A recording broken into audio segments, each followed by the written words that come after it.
Remerciements. Ce livre a été publié grâce au soutien fidèle et aux encouragements de David Moberg, Mark Sweeney et du reste de l'équipe des groupes d'édition mondiaux.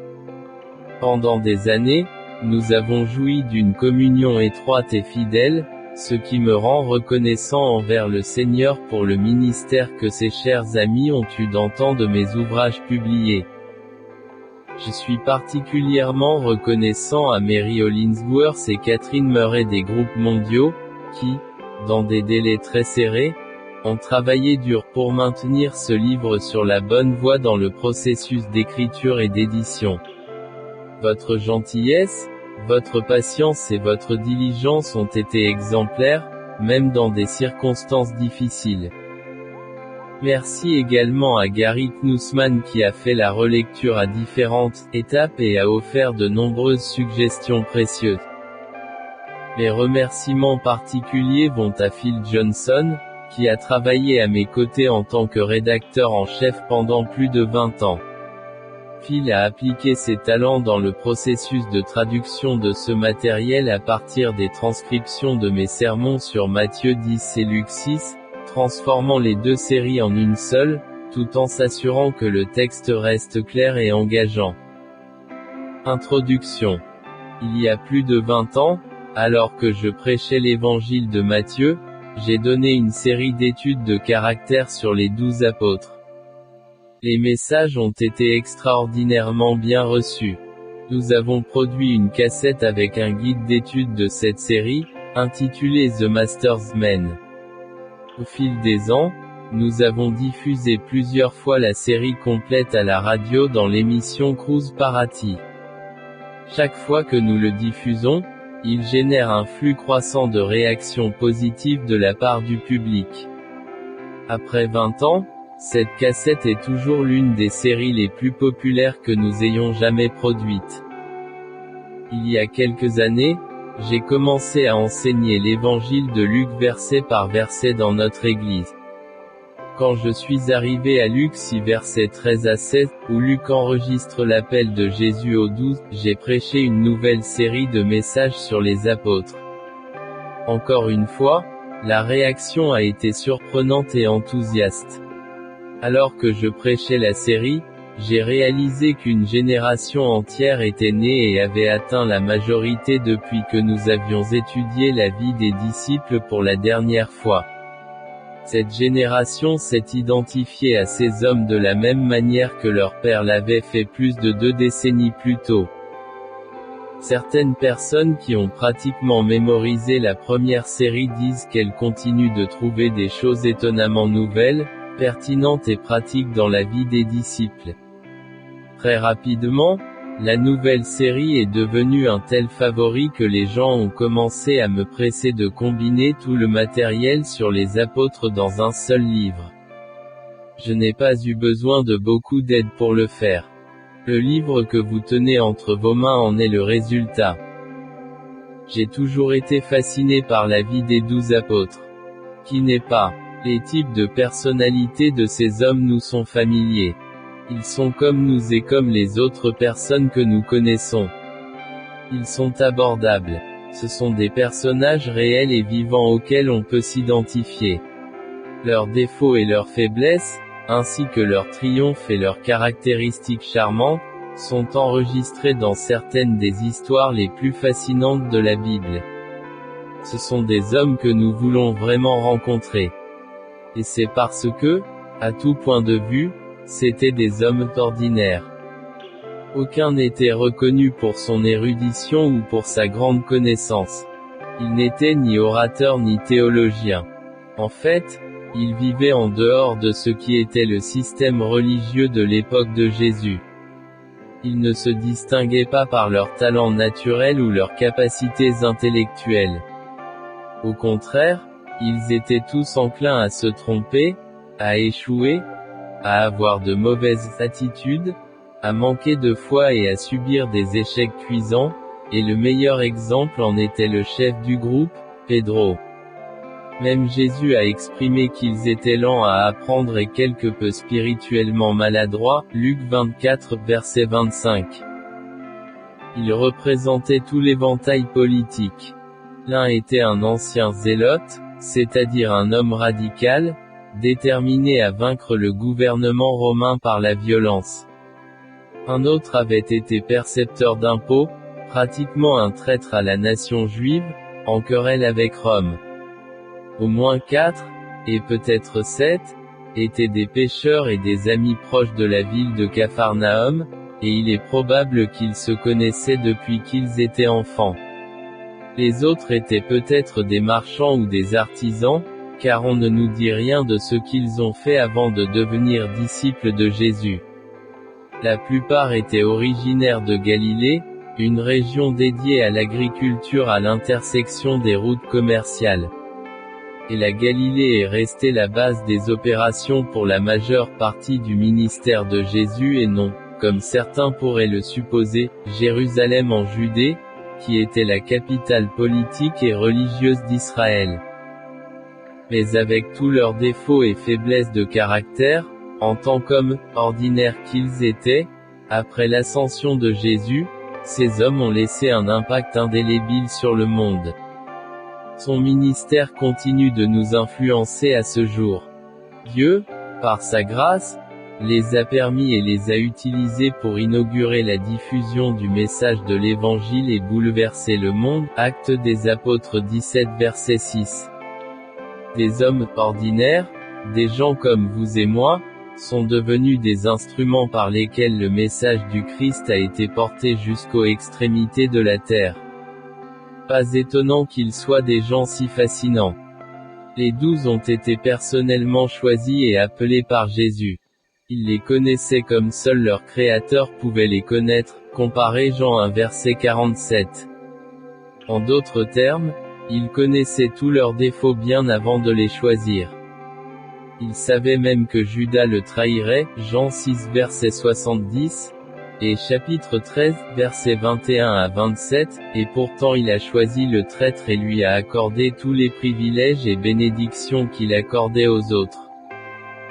Pensez aux implications de cela, de notre point de vue humain. La propagation de l'Évangile et l'établissement de l'Église dépendaient entièrement de 12 hommes dont les caractéristiques les plus notables étaient leur simplicité d'esprit. Jésus les a sélectionnés et les a préparés pour un temps qui se mesure mieux en mois qu'en années. Il leur a enseigné les Écritures et la théologie. Il en fit des disciples pour qu'ils mènent une vie pieuse, leur apprenant, par exemple, à prier, à se pardonner et à se servir humblement les uns les autres. Il leur a donné une instruction morale. Il leur parla des choses qui devaient arriver. Et il les a utilisés comme instruments pour guérir les malades, chasser les démons et faire d'autres œuvres miraculeuses. Même 3 d'entre eux, Pierre, Jacques et Jean, ont pu voir brièvement Jésus dans sa gloire sur la montagne de la Transfiguration, Matthieu 17 versets 1 à 9. C'était un programme de discipulat court mais intense. Et quand ce fut fini, la nuit où Jésus fut trahi, tous les disciples, le quittant, s'enfuirent, Matthieu 26 verset 56. D'un point de vue terrestre, le programme de formation semblerait être un échec monumental. Il semblait que les disciples avaient oublié ou négligé tout ce que Jésus leur avait enseigné sur chacun prenant sa croix et le suivant. En fait, leur propre sentiment d'échec était si profond que, pendant un certain temps, ils ont décidé de retourner à leurs anciennes occupations. Et même en cela, il semble qu'ils aient échoué, Jean 21 versets 3 et 4. Mais, encouragés par le Seigneur ressuscité, ils sont revenus à leur appel apostolique. Lorsqu'ils reçurent la puissance du Saint-Esprit à la Pentecôte, ils entreprirent hardiment la tâche à laquelle Jésus les avait appelés. Le travail qu'ils ont entrepris se poursuit à ce jour, 2000 ans plus tard. Ils sont la preuve vivante que la force de Dieu s'accomplit dans la faiblesse. Par eux-mêmes, il est évident qu'ils n'étaient pas aptes à la tâche, comparé 2 Corinthiens 2 verset 16. Mais Dieu les a conduits au triomphe en Christ et à travers eux a répandu partout l'odeur de sa connaissance. Verset 14. Pour avoir une idée de la brièveté de son temps terrestre avec Jésus, considérons que tout le ministère de Jésus, de son baptême à sa résurrection, n'a duré qu'environ 3 ans. Et l'entraînement intensif avec les disciples a duré environ la moitié de ce temps. Dans son œuvre classique, La troupe des 12, Alexander Balmain Bruce dit qu'au moment où Jésus a identifié et appelé les 12 parmi un plus grand groupe de disciples, Matthieu 10 versets 1 à 4, Luc 6 versets 12 à 16, il avait déjà dépassé moitié de son ministère terrestre. Le choix des 12 par Jésus est une étape importante dans l'histoire de l'Évangile. Elle divise le ministère de notre Seigneur en 2 parties de presque la même durée, mais inégales quant à l'étendue et à l'importance de l'œuvre accomplie dans chacune. Dans la première période, Jésus a travaillé seul. Ses œuvres miraculeuses étaient pour la plupart confinées à une région limitée, et son enseignement était principalement d'un caractère élémentaire. Mais lorsqu'il choisit les 12, l'œuvre du royaume avait pris de telles dimensions qu'une organisation et une division du travail s'imposaient, et l'enseignement de Jésus a commencé à être plus profond et d'une nature plus élaborée, et ses activités miséricordieuses se sont développées sur une zone plus large. La sélection d'un nombre limité pour être ses compagnons proches et ses compagnons constants est probablement devenue une nécessité pour Christ à la suite de son succès à gagner des disciples. Ses partisans, supposons-nous, étaient devenus si nombreux qu'ils devinrent un fardeau et un obstacle à ses mouvements, surtout dans les longs voyages qui marquèrent la dernière partie de son ministère. Il était impossible que tous ceux qui avaient cru puissent aller avec lui au sens littéral, ou qu'ils veuillent aller, un si grand nombre ne pouvait plus être que des disciples occasionnels. Mais Jésus voulait que certains hommes choisis soient avec lui en tout temps et en tout lieu, pour l'accompagner dans tous ses voyages, pour être témoins de tout ce qu'il faisait et pour le servir dans ses besoins quotidiens. Et ainsi, dans les mots uniques de Marc, Jésus a appelé à lui ceux qu'il voulait, et ils vinrent à lui. Et il en établit 12 pour être avec lui et les envoyer prêcher. Marc 3 versets 13 et 14. Cela signifie que ces quelques hommes, dont les antécédents étaient dans les affaires mondaines et les poursuites terrestres, n'avaient guère plus de 18 mois de préparation pour la tâche monumentale à laquelle ils avaient été appelés.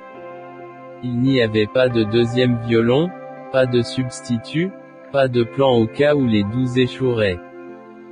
La stratégie semble risquée à l'extrême. En termes terrestres, la fondation de l'Église et la diffusion du message de l'Évangile dépendaient entièrement de ces 12 hommes ordinaires avec toutes leurs faiblesses, et l'un d'eux était même assez diabolique pour trahir le Seigneur de l'univers. Et toute la préparation pour le travail a pris moins de la moitié du temps qu'il faut généralement pour obtenir un diplôme de séminaire aujourd'hui. Mais Jésus savait ce qu'il faisait. De sa perspective divine, le succès ultime de sa stratégie dépendait en fait du Saint-Esprit agissant sur ces hommes pour accomplir sa volonté souveraine. C'était une mission qui ne pouvait pas échouer. C'est pourquoi c'était un travail pour lequel seul Dieu mérite louange et gloire. Ces hommes n'étaient que des instruments entre ses mains, tout comme vous et moi pouvons être les instruments de Dieu aujourd'hui. Dieu aime utiliser ses moyens ordinaires, les insensés du monde que Dieu a choisis, pour confondre les sages, et les faibles du monde ont choisi Dieu pour confondre les forts, et le vil du monde et le Dieu méprisé a choisi, et ce qui n'est pas, pour défaire ce qui est, afin que personne ne se vante en sa présence. Première lettre aux Corinthiens 1 versets 27 à 29. Les 2000 ans de triomphe de l'effort apostolique témoignent de la sagesse et de la puissance de la stratégie divine. Parfois, dans les Écritures, les 12 sont appelés « disciples », Matt. Dans le texte grec, Matthieu 10 verset 1, chapitre 11 verset 1, et chapitre 20 verset 17, Luc 9 verset 1. Le mot signifie apprenti, étudiant. C'est ce qu'ils ont été pendant les mois qu'ils ont passés sous la tutelle directe et personnelle du Seigneur. Il avait une multitude de disciples, mais ces 12 étaient spécifiquement appelés et choisis pour un office apostolique unique. Par conséquent, ils sont aussi appelés apôtres, apostolos en grec. Le mot signifie simplement messager, envoyé. Ils ont reçu le poste unique d'ambassadeur et l'autorité d'être des porte-paroles du Christ. Luc utilise surtout ce terme dans son évangile et tout au long du livre des Actes et réserve ce mot presque exclusivement aux 12. Matthieu parle des apôtres, une seule fois, Matthieu 10 verset 2, ailleurs, il se réfère aux 12 disciples, chapitre 11, verset 1, et chapitre 20 verset 17, ou aux 12, chapitre 26 verset 14, 20 et 47. De même, Marc utilise le terme 12 disciples une seule fois, Marc 6 verset 30. Ailleurs, les apôtres sont toujours appelés les 12, chapitre 3 verset 14, chapitre 4 verset 10, chapitre 6 verset 7, chapitre 9 verset 35, chapitre 10 verset 32, chapitre 11 verset 11, et chapitre 14 verset 10, 17, 20 et 43. Jean utilise également le mot apôtre une seule fois, dans un sens non technique, Jean 13 verset 16. La plupart des versions en langue espagnole traduisent l'expression par envoyé ou messager. Comme Marc, Jean se réfère toujours au groupe apostolique comme étant les 12, Jean 6 verset 67, 70 et 71, et chapitre 20 verset 24. Luc 10 décrit un incident où 70 disciples de Jésus sont choisis et envoyés deux par deux. Évidemment, ils étaient des envoyés et certains commentateurs se réfèrent à eux comme des apôtres, mais Luc n'utilise pas ce terme pour les décrire. Les 12 ont été appelés à un poste précis. Et dans les évangiles et les actes, le terme apôtre se réfère presque toujours à cet office et aux 12 hommes qui ont été spécifiquement appelés et ordonnés à cet office. Les Actes des Apôtres 14 verset 14 et les Épîtres pauliniennes précisent que l'apôtre Paul a également été appelé à remplir une fonction apostolique spéciale, celle d'apôtre des gentils, Romains 11, verset 13, première lettre à Timothée 2 verset 7, deuxième lettre à Timothée 1 verset 11. L'apostolat de Paul était un appel unique. De toute évidence, il avait la même autorité et les mêmes privilèges que les 12, deuxième lettre aux Corinthiens 11 verset 5. Mais l'apostolat de Paul ne sera pas couvert dans ce livre parce que nous nous concentrons ici sur les 12 hommes qui ont partagé le ministère public de Jésus avec lui et qui étaient ses amis et compagnons les plus proches. Paul n'a été converti qu'après l'ascension du Christ, Actes des Apôtres 9. Il dit lui-même qu'il était un apôtre comme une fausse couche, né hors du temps, première lettre aux Corinthiens 15 verset 8. Il a parlé avec la même autorité et a manifesté la même onction miraculeuse, que les 12 avaient, et les 12 l'ont accueilli entre eux et ont reconnu son autorité. Comparez la deuxième lettre de Pierre 3 versets 15 et 7 bien qu'il n'était pas l'un d'eux. Le nombre 12 est important, car Luc dit qu'après l'ascension de Jésus, les apôtres ont choisi Matthias pour occuper la place laissée vacante par Judas, Actes des Apôtres 1 verset 23 à 26. Le rôle d'un apôtre, y compris le bureau spécifique auquel l'apôtre Paul a été appelé, comprenait une position de leadership et d'autorité d'enseignement exclusive dans l'Église primitive. Les apôtres, ou d'autres très proches d'eux, sont ceux qui ont écrit les livres du Nouveau Testament.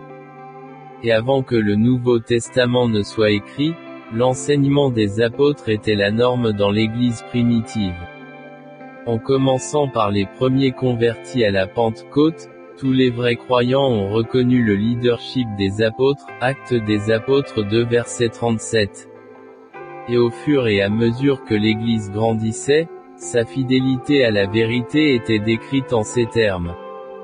Ils persévérèrent dans la doctrine des apôtres, Actes des Apôtres 2 verset 42. Les apôtres ont reçu le pouvoir surnaturel d'accomplir des signes et des prodiges, Matthieu 10 verset 1, Marc 6 verset 7 et 13, Luc 9 verset 1 et 2, Actes des Apôtres 2 verset 3 et 4, et chapitre 5 verset 12.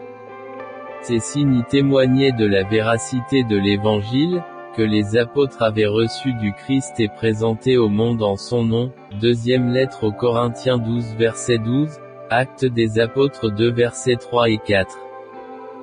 Autrement dit, leur rôle était fondamental. Ils sont, dans un sens réel, le fondement de l'Église chrétienne.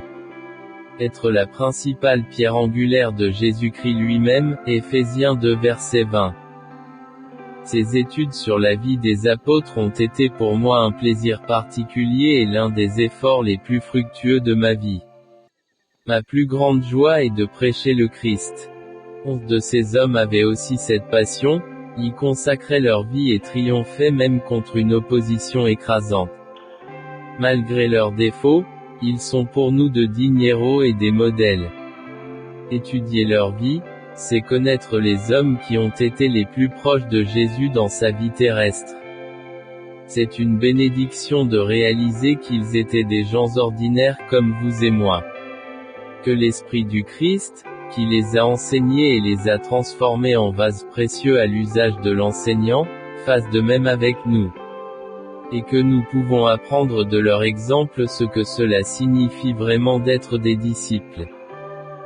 Contenu. Chapitre 1. Des hommes ordinaires, une vocation peu commune. Épisode 2. Pierre, l'apôtre impétueux. Chapitre 3. Andrew, l'apôtre des petites choses. Chapitre 4. Jacques, l'apôtre de la passion. Chapitre 5. Jean, l'apôtre de l'amour. Chapitre 6. Philippe, l'analytique. Chapitre 7. Nathanaël, en qui il n'y a pas de tromperie. Chapitre 8. Matthéo, le collecteur d'impôts, et Thomas, le jumeau. Chapitre 9. Jacques le jeune, Simon le zélote, et Judas, pas l'Iscariote, qui était l'apôtre aux 3 noms. Chapitre 10. Judas, le traître.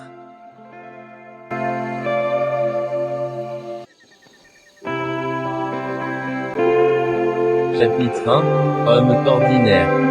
Un appel inhabituel.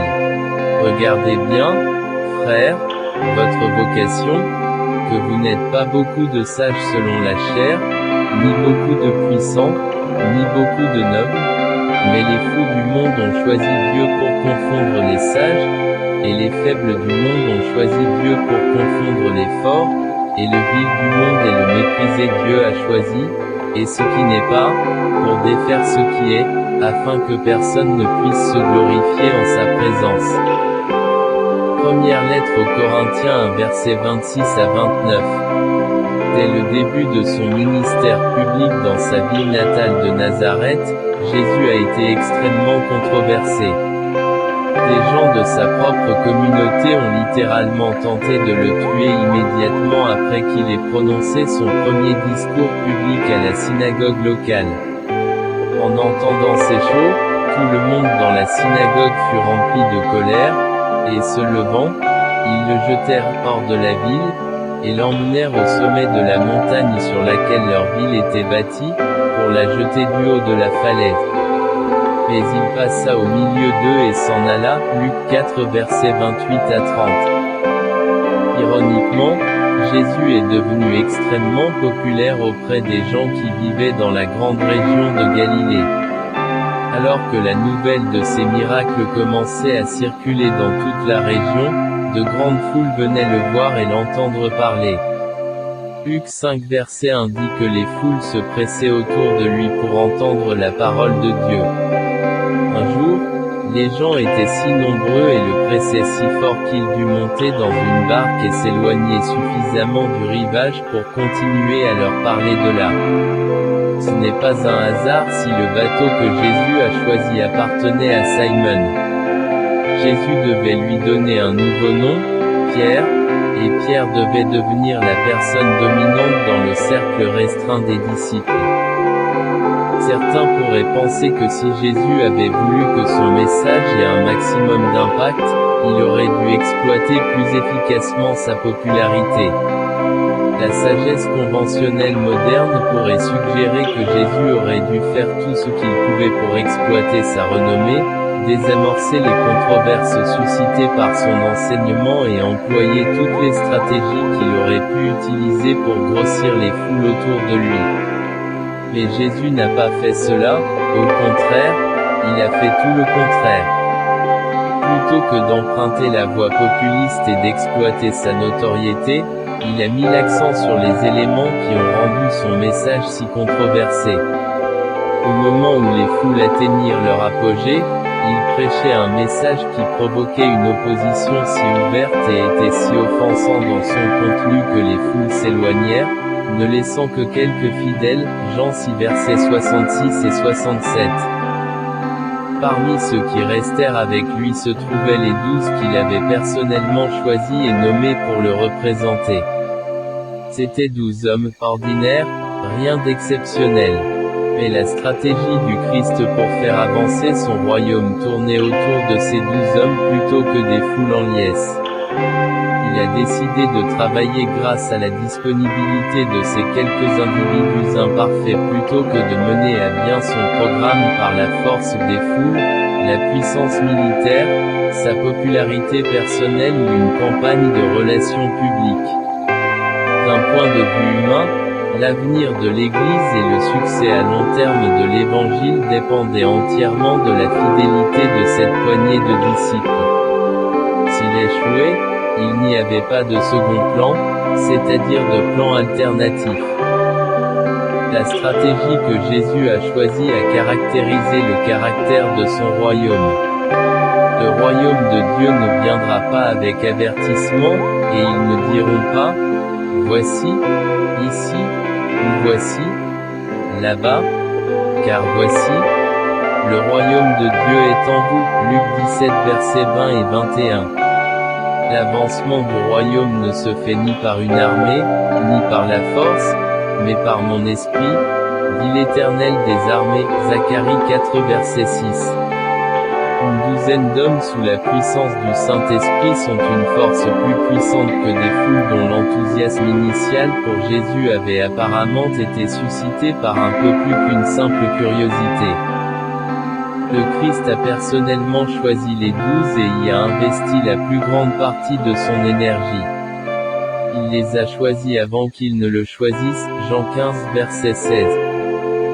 Le processus de sélection et d'appel s'est déroulé en différentes étapes. Une lecture rapide des Écritures pourrait suggérer que Jean 1 verset 35 à 51, Luc 5 verset 3 à 11 et l'appel formel des 12 dans Luc 6 verset 12 à 16 sont des récits contradictoires de la façon dont Christ a appelé ses apôtres. Mais il n'y a pas de contradiction. Les passages décrivent simplement différentes étapes de l'appel des apôtres. Dans Jean 1 verset 35 à 51, par exemple, André, Jean, Pierre, Philippe et Nathanaël ont rencontré Jésus pour la première fois. Cela a eu lieu vers le début du ministère de Jésus, dans le désert près du Jourdain, où Jean-Baptiste exerçait son ministère. André, Jean et les autres étaient là parce qu'ils étaient déjà disciples de Jean-Baptiste. Mais quand ils ont entendu leur enseignant pointer du doigt Jésus et dire « Voici l'agneau de Dieu », ils ont suivi Jésus. C'était la première phase de sa vocation. C'était un appel à la conversion. Il illustre comment chaque disciple est d'abord appelé au salut. Il est nécessaire de reconnaître Jésus comme le véritable agneau de Dieu et Seigneur de tous et de l'accepter par la foi. Cette étape dans l'appel des disciples ne signifiait pas un discipulat à plein temps. Les récits évangéliques suggèrent que bien qu'ils aient été des disciples de Jésus dans le sens où ils ont volontairement écouté son enseignement et se sont soumis à lui comme leur enseignant, ils ont continué leurs travaux habituels, gagnant leur vie grâce à une activité régulière. C'est pourquoi à partir de ce moment jusqu'à ce que Jésus les appelle dans un ministère à plein temps, nous les voyons souvent pêcher et réparer leurs filets. La deuxième phase de son appel était un appel au ministère.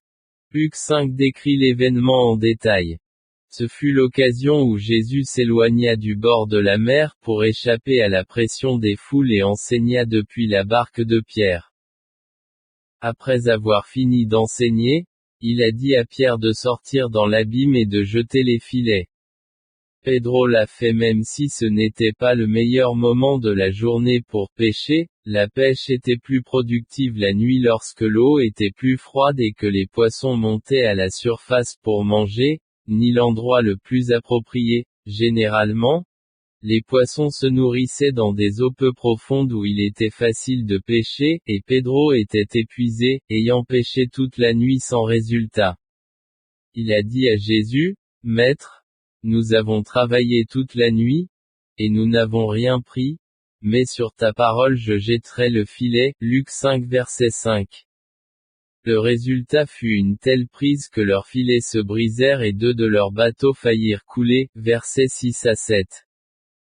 C'est dans le contexte de ce miracle que Jésus a dit, « Suivez-moi, et je vous ferai pêcheurs d'hommes. » Matthieu 4 verset 19. L'Écriture dit que c'est à ce moment qu'ils ont tout quitté et l'ont suivi. Luc 5 verset 11.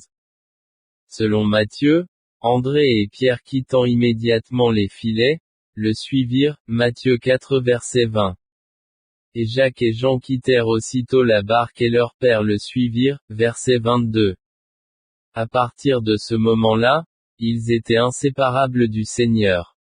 Matthieu 10 versets 1 à 4 et Luc 6 versets 12 à 16 décrivent une troisième phase de son appel.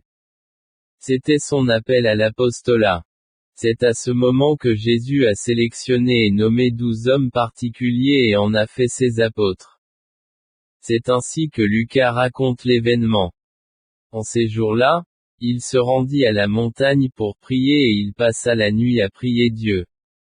Et le jour étant venu, il appela ses disciples, et il en choisit 12, qu'il appela aussi apôtres, Simon, qu'il appela aussi Pierre, André son frère, Jacques et Jean, Philippe et Barthélemy, Matthieu, Thomas, Jacques fils d'Alphée, Simon appelé Zélote, Judas frère de Jacques, et Judas Iscariote, qui devint le traître.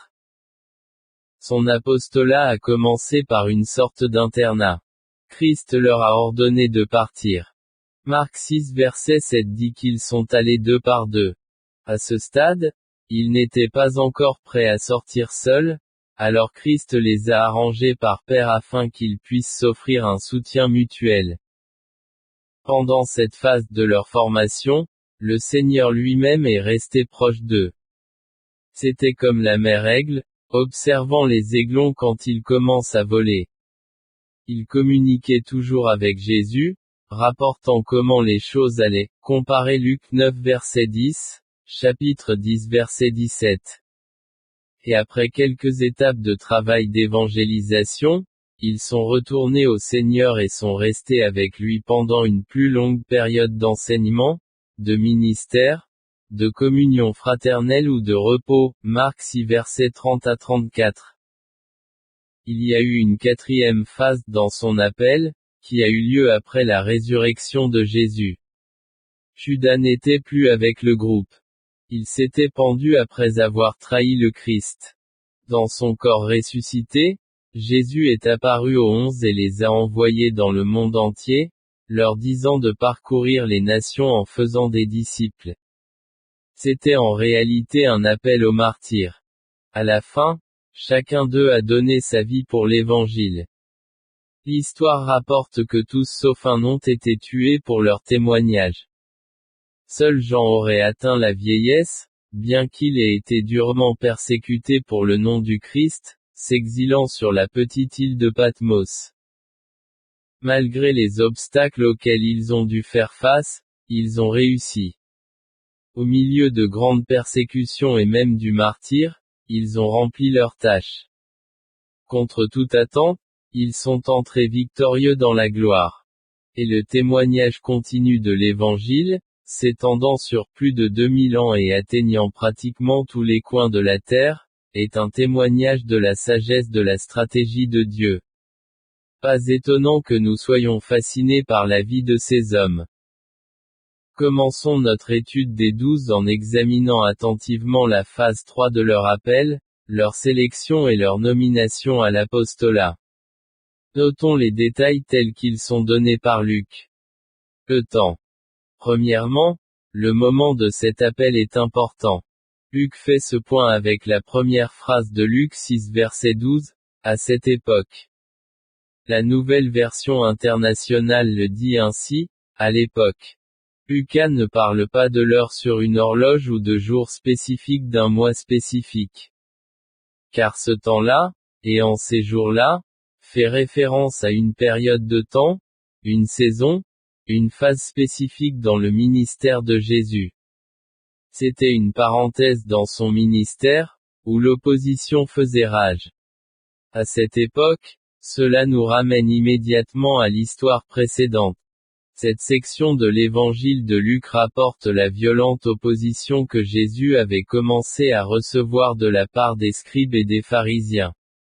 Luc 5 verset 17 est la première mention des pharisiens par Luc, et le verset 21 est la première utilisation du mot scribe. Au verset 17, les scribes sont mentionnés avec les pharisiens comme docteurs de la loi. Ainsi, dans Luc 5 verset 17, nous sommes confrontés aux principaux adversaires de Jésus, et le récit de Luc sur leur opposition traverse le texte jusqu'à la fin du chapitre 5 et se poursuit au chapitre 6. Luc décrit le conflit croissant entre Jésus et les chefs religieux du judaïsme. Ils se sont soulevés contre lui quand il a guéri un paralytique et a pardonné ses péchés, chapitre 5 versets 17 à 26. Ils s'opposaient à le voir manger et boire avec les collecteurs d'impôts et les pécheurs, chapitre 5 versets 27 à 39. Ils se sont également opposés à Jésus lorsqu'il a permis à ses disciples de s'arracher les oreilles et de manger le jour du sabbat, chapitre 6 versets 1 à 5, et lorsqu'il a guéri un homme à la main desséchée le jour du sabbat, chapitre 6 versets 6 à 11. Parenthèse fermante. L'un après l'autre, Luc relate ces incidents et met en lumière l'opposition croissante des chefs religieux. Le conflit atteint son paroxysme dans Luc 6 chapitre 11. Les scribes et les pharisiens étaient remplis de fureur, et ils parlaient entre eux de ce qu'ils pouvaient faire contre Jésus. Marcos et Matthéo sont encore plus graphiques. Ils disent que les chefs religieux voulaient détruire Jésus, Matthieu 12 chapitre 14, Marc 3 verset 6.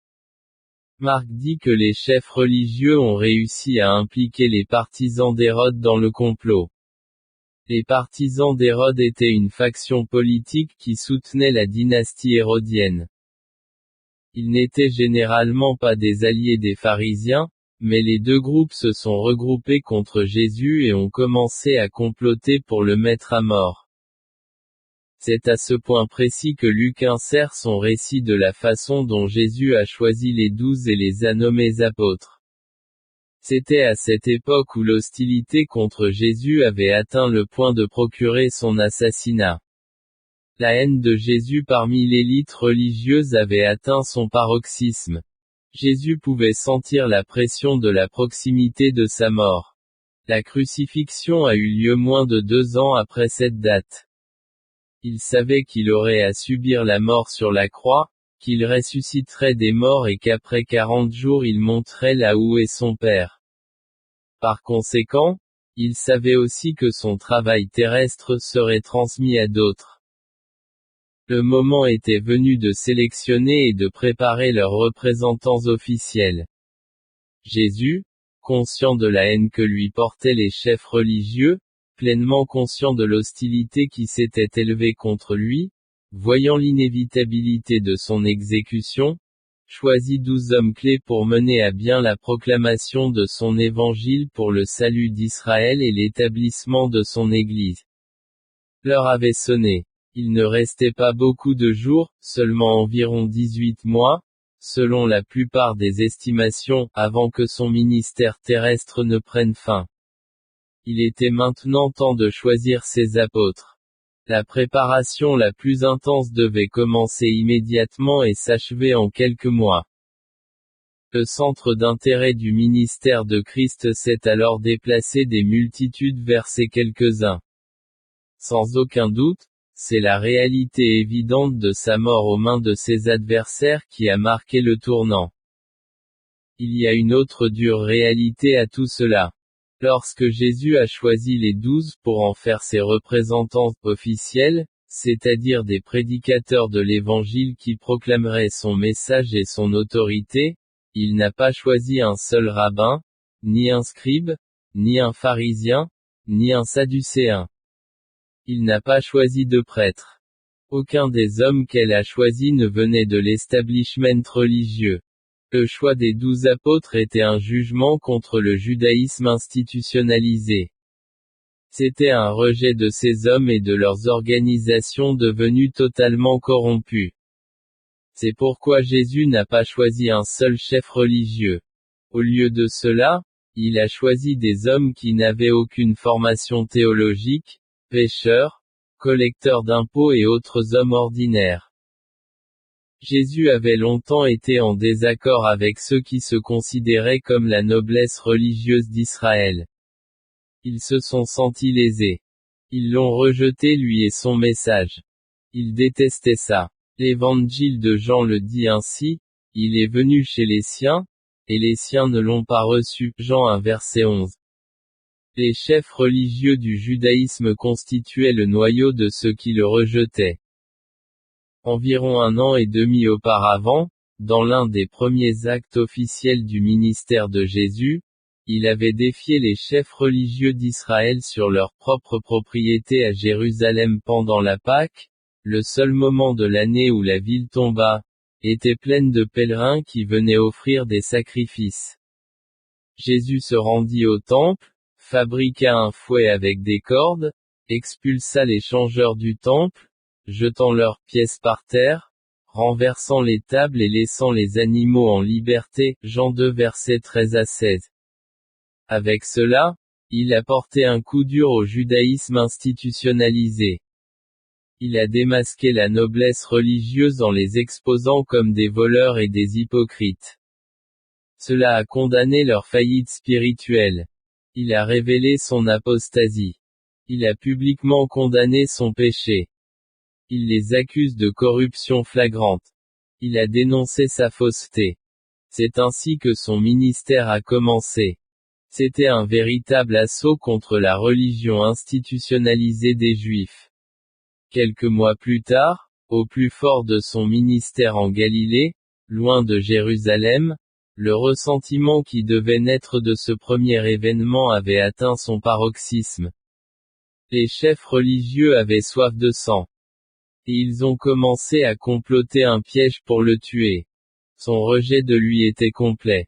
Ils étaient hostiles à l'évangile qu'il prêchait. Ils méprisaient la doctrine de la grâce qu'elle soutenait, rejetaient la repentance qu'elle exigeait, méprisaient le pardon qu'elle offrait et répudiaient la foi qu'elle incarnait. Malgré les nombreux miracles qui attestaient de ses références messianiques, bien qu'ils aient vu de leur propre yeux comment il chassait les démons, guérissait toutes les maladies et ressuscitait les morts, ils n'accepteraient jamais le fait qu'il était Dieu sous forme humaine. Ils ont juste détesté ça. Et ils détestaient son message. Jésus était une menace pour leur pouvoir, alors ils voulaient désespérément le voir mort. Ainsi, lorsque vint le moment pour Jésus de choisir les 12 apôtres, il était normal qu'il ne choisisse pas des gens du genre qui étaient si prêts à le détruire. Au lieu de cela, il s'est tourné vers ses humbles partisans et parmi eux, il a sélectionné 12 hommes simples et ordinaires appartenant à la classe ouvrière. Les 12 hommes. Si vous avez déjà visité les grandes cathédrales d'Europe, vous avez peut-être pensé que les apôtres étaient des saints remarquables comme ceux représentés dans les vitraux, avec des halos lumineux qui représentaient et exaltaient un certain degré de spiritualité. Mais la vérité est qu'ils étaient des hommes très ordinaires. Il est dommage qu'ils soient souvent placés sur des piédestaux comme des figures de marbre magnifiques ou peints comme d'anciens dieux romains. Cela les déshumanise, parce qu'ils n'étaient que 12 hommes, ordinaires, humains à tout point de vue. Nous ne devons pas oublier qui ils étaient vraiment. J'ai récemment lu une biographie de William Tyndale, pionnier de la traduction de la Bible en anglais. Il croyait qu'il n'était pas juste que les gens ordinaires n'entendent lire la Bible qu'en latin et non dans leur propre langue. Les chefs d'église de ces jours, incroyablement, ne voulaient pas la Bible dans la langue du peuple parce que, comme les pharisiens à l'époque de Jésus, ils craignaient de perdre leur pouvoir ecclésiastique. Mais contre son opposition, Tyndale a traduit le Nouveau Testament en anglais et l'a publié. Pour ses efforts, il fut récompensé par l'exil, la pauvreté et la persécution. Enfin, en 1536, il fut étranglé et brûlé sur le bûcher. Une des choses qui a motivé Tyndale à traduire l'écriture dans la langue commune était une enquête auprès du clergé anglais qui a révélé que la plupart d'entre eux ne savaient même pas qui étaient les 12 apôtres. Seuls quelques-uns pouvaient nommer 4 ou 5 des apôtres. Les chefs d'église et les chrétiens d'aujourd'hui ne font sans doute pas mieux que le clergé anglais. En réalité, ce que l'Église institutionnelle a fait en canonisant ces hommes a été de les déshumaniser et de les faire paraître lointains et non de ce monde. C'est une étrange ironie parce que lorsque Jésus les a choisis, il ne les a pas choisis en raison d'une capacité extraordinaire ou d'une supériorité spirituelle, il semble plutôt qu'il ait délibérément choisi des hommes qui se distinguaient par leur simplicité. Qu'est-ce qui qualifiait ces hommes pour être des apôtres? Évidemment, ce n'était pas une capacité intrinsèque ou un talent propre extraordinaire. C'étaient des Galiléens. Ils n'appartenaient à aucune élite. Les Galiléens étaient considérés comme appartenant à la classe inférieure, aux paysans et manquant d'éducation. C'étaient des roturiers, insignifiants. Mais Jésus ne les a pas choisis parce qu'ils auraient été plus distingués ou plus talentueux que d'autres en Israël à cette époque. Sans aucun doute, ceux qui vont occuper tel ou tel type de leadership dans l'Église doivent rassembler certaines qualités morales et spirituelles. En fait, les demandes de leadership spirituel dans l'Église sont extrêmement élevées. Pensez, par exemple, aux qualités d'un pasteur ou d'un ancien mentionné dans 1 Timothée 3 versets 2 à 7. Mais il faut que l'évêque soit irréprochable, époux d'une seule femme, sobre, prudent, convenable, hospitalier, apte à enseigner, pas adonné au vin, pas querelleur, pas avide de gain malhonnête, mais doux, pas avare, qu'il gouverne bien sa maison, qu'il soumette ses enfants en toute honnêteté, car celui qui ne sait pas gouverner sa propre maison, comment prendra-t-il soin de l'Église de Dieu? Pas un néophyte, de peur, enflé, de tomber dans la condamnation du diable. Il est également nécessaire qu'ils aient un bon témoignage des étrangers, afin qu'ils ne tombent pas dans le discrédit et dans les pièges du diable. Tite 1 verset 6 à 9 donne une liste similaire. Hébreux 13 verset 7 suggère également que les dirigeants d'église doivent être un exemple de valeur morale et spirituelle, car leur foi doit être celle que les autres veulent suivre, et ils devront rendre compte à Dieu de la manière dont ils se sont conduits. Ce sont des normes très élevées. Soit dit en passant, les règles ne sont pas moins pour les gens de la congrégation. Les leaders sont des exemples pour les autres. Il n'y a pas de norme inférieure pour les membres ordinaires. En fait, dans Matthieu 5 verset 48, Jésus a dit à tous les croyants, « Soyez donc parfaits, comme votre Père qui est dans les cieux est parfait. » Franchement, personne ne peut répondre à une telle norme. Humainement parlant, personne ne se qualifie quand la norme est la perfection. Personne n'est qualifié pour être dans le royaume de Dieu et personne n'est intrinsèquement digne d'être au service de Dieu. Tous ont péché et sont privés de la gloire de Dieu, Romains 3 verset 23. Il n'y a pas de juste, pas même un seul, Romains 3 verset 10. Souvenez-vous, c'est la maturité de Paul qui a confessé, « Je sais qu'en moi, c'est-à-dire dans ma chair, aucun bien n'habite », Romains 7 verset 18. Dans la première lettre à Timothée 1 verset 15, il dit de lui-même qu'il est le chef des pécheurs. Il n'y a donc pas de personne intrinsèquement qualifiée. Dieu lui-même doit sauver les pécheurs, les sanctifier, puis les transformer de disqualifiés en instruments qu'il peut utiliser. Les 12 étaient comme nous tous, ils étaient choisis parmi les indignes et les non qualifiés.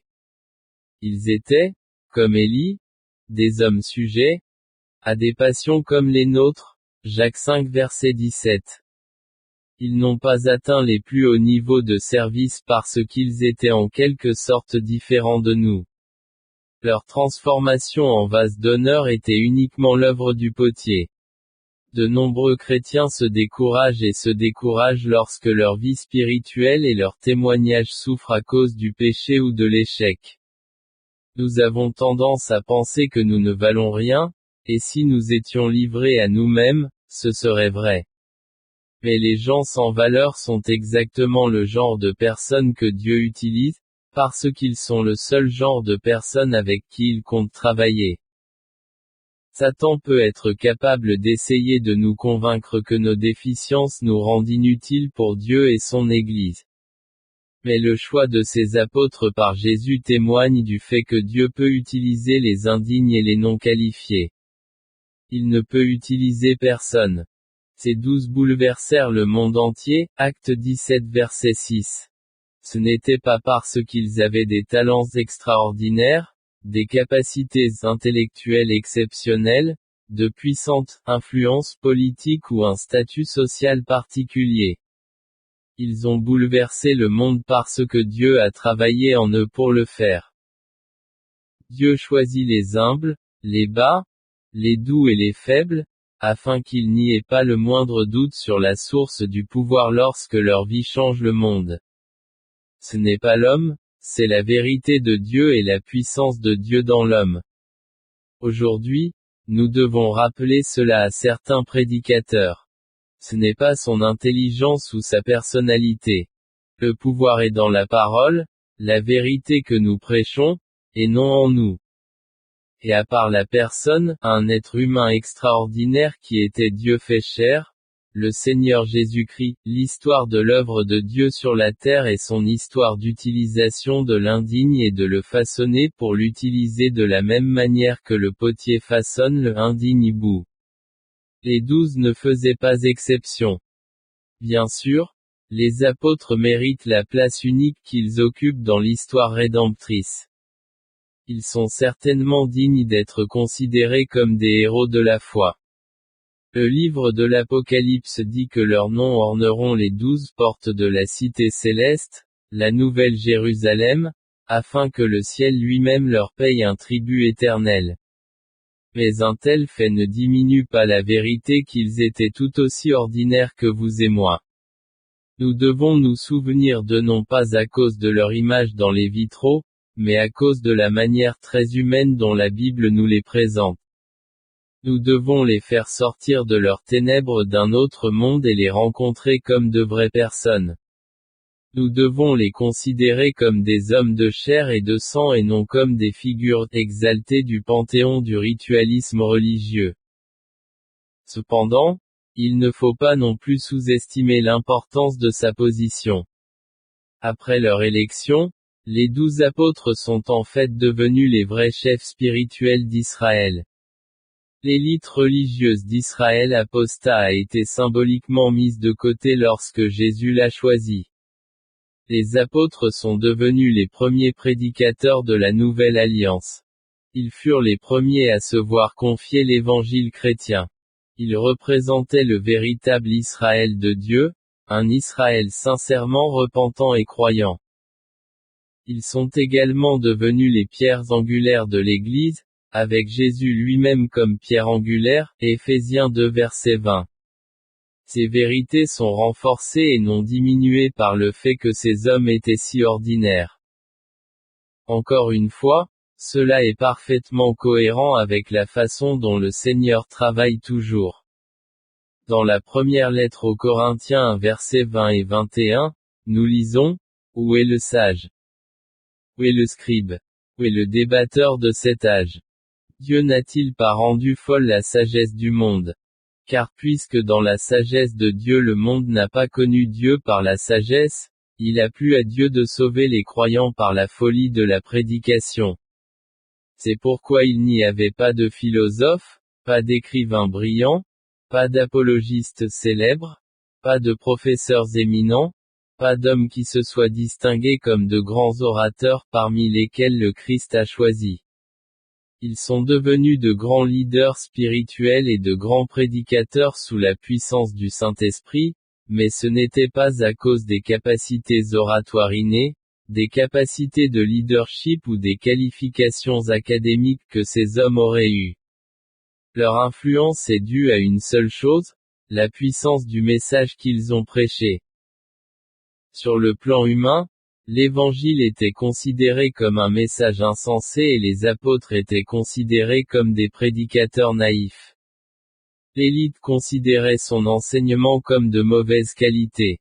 Ceux qui l'offraient étaient de simples pêcheurs et des membres obscurs de la classe ouvrière. C'étaient des pions, des populistes. Ils étaient appréciés de leurs contemporains. Il en a été de même pour la véritable Église du Christ à travers l'histoire. C'est aussi vrai dans le monde évangélique d'aujourd'hui. Où sont les intellectuels notables, les écrivains les plus brillants et les grands orateurs que le monde considère comme tels? On ne les trouve généralement pas dans l'Église. Eh bien, voyez, frères, votre vocation, c'est que vous n'êtes pas beaucoup de sages selon la chair, ni beaucoup de puissants, ni beaucoup de nobles, première lettre aux Corinthiens 1 verset 26. Mais les insensés du monde ont choisi Dieu, pour confondre les sages, et les faibles du monde ont choisi Dieu pour confondre les forts, et ce qui est vil dans le monde et ce qui est méprisé, Dieu l'a choisi, et ce qui ne l'est pas, pour défaire ce qui est, afin que personne ne puisse se glorifier devant lui, versets 27 à 29.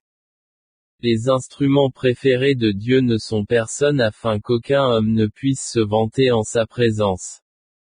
En d'autres termes, Dieu choisit de qui il choisit de recevoir la gloire. Choisissez des instruments faibles pour que personne n'attribue le pouvoir aux instruments, humains au lieu de l'attribuer à Dieu, qui exerce l'autorité sur ces instruments. Une telle stratégie est inacceptable pour ceux dont le seul but dans la vie est d'atteindre la gloire humaine. À l'exception notable de Judas Iscario, ces hommes n'étaient pas comme ça. Certes, comme tous les êtres humains déchus, ils se sont battus avec fierté et arrogance. Mais la passion de leur vie est devenue la gloire de Christ. Et c'est cette passion, amenée sous l'influence du Saint-Esprit, et non une capacité innée ou un talent humain, qui explique pourquoi ils ont eu un impact si indélébile sur le monde. Le Maître.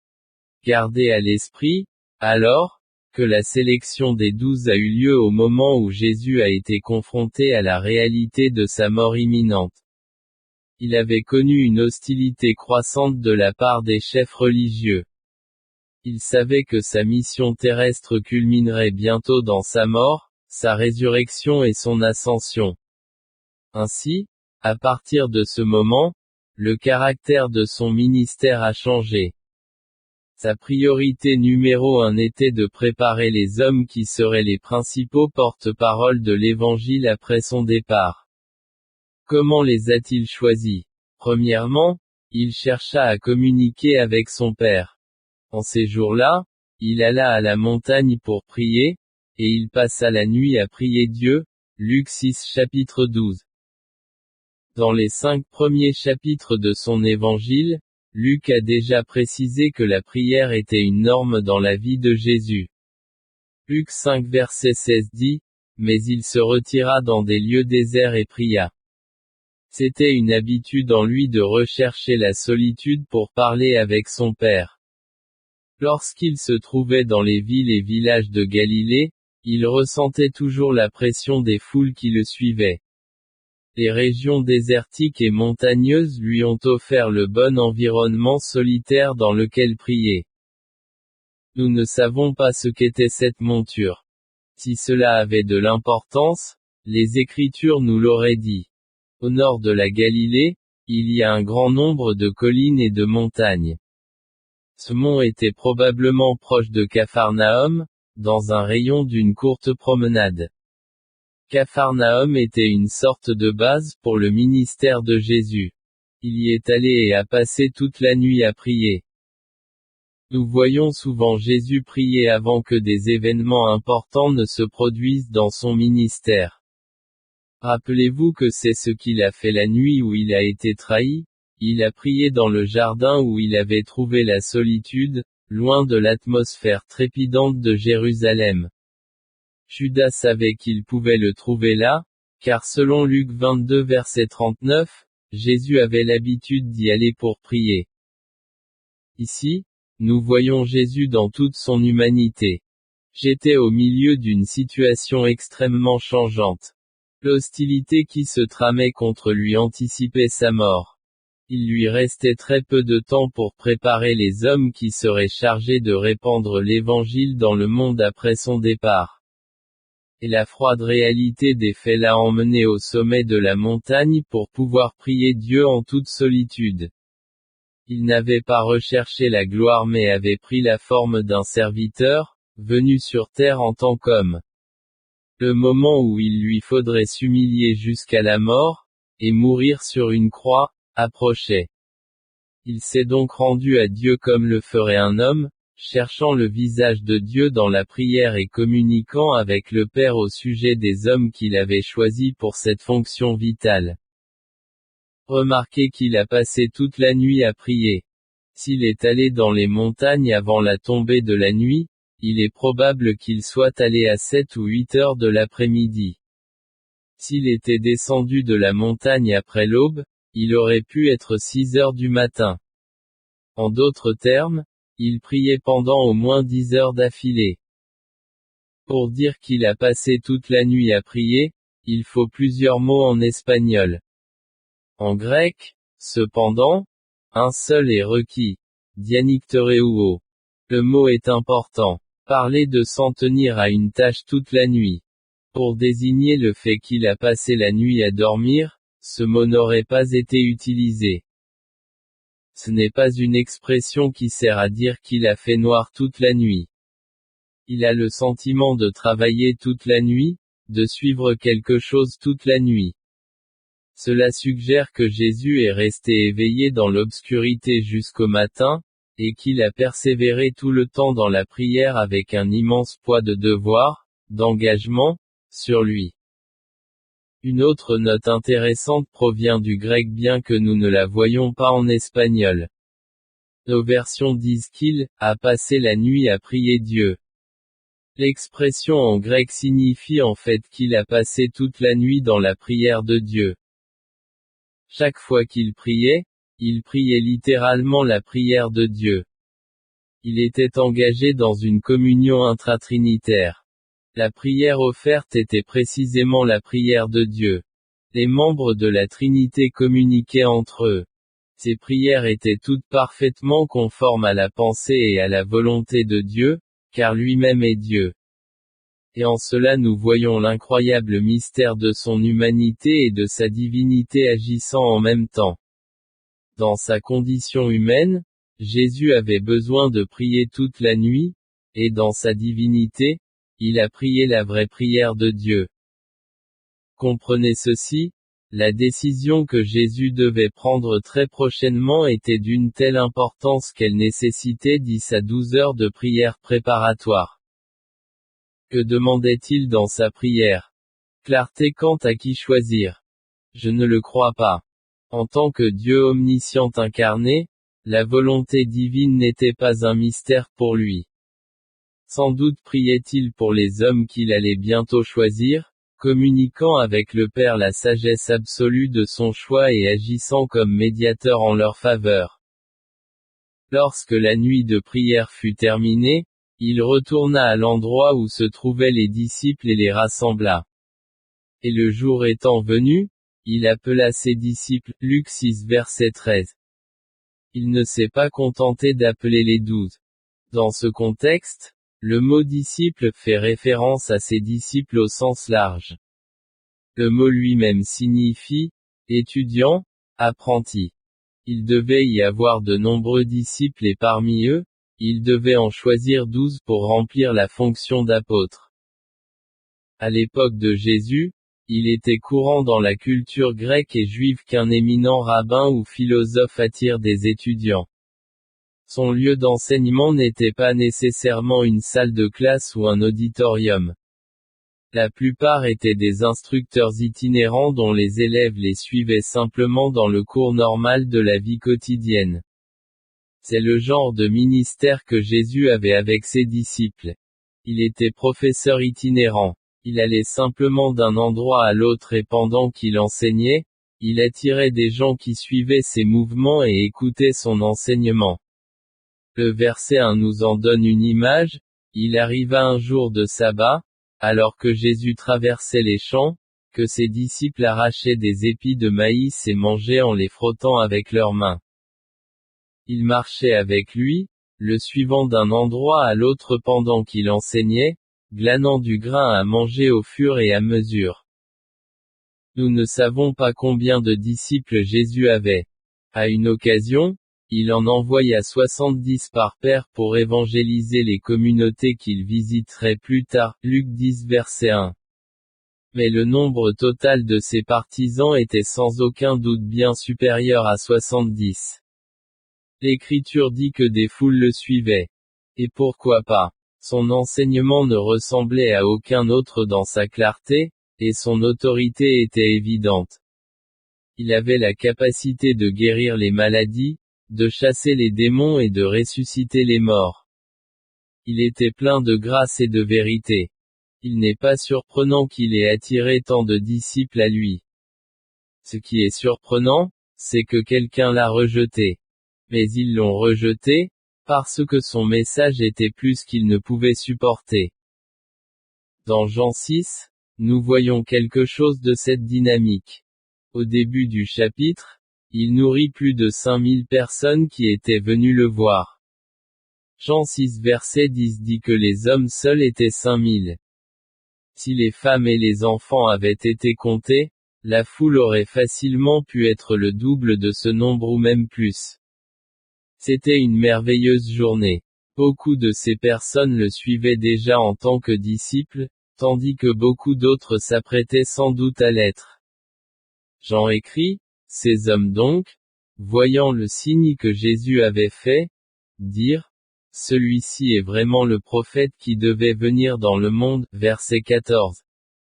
Qui était cet homme qui pouvait produire de la nourriture à partir de rien? Ils passaient la majeure partie de leur vie dans les champs, récoltant des récoltes, élevant des animaux et préparant des repas. Mais Jésus pouvait simplement créer de la nourriture. Cela changerait leur vie. Ils ont dû penser au plaisir du temps libre et de la nourriture gratuite, déjà préparée. C'était le genre de Messie qu'ils attendaient. Selon Jean, il viendrait le saisir et le faire roi, verset 15. Mais il leur a échappé à travers une série d'événements surnaturels qui ont abouti à leur marche dans l'eau. Le lendemain, les gens le trouvèrent à Capharnaüm, de l'autre côté du lac.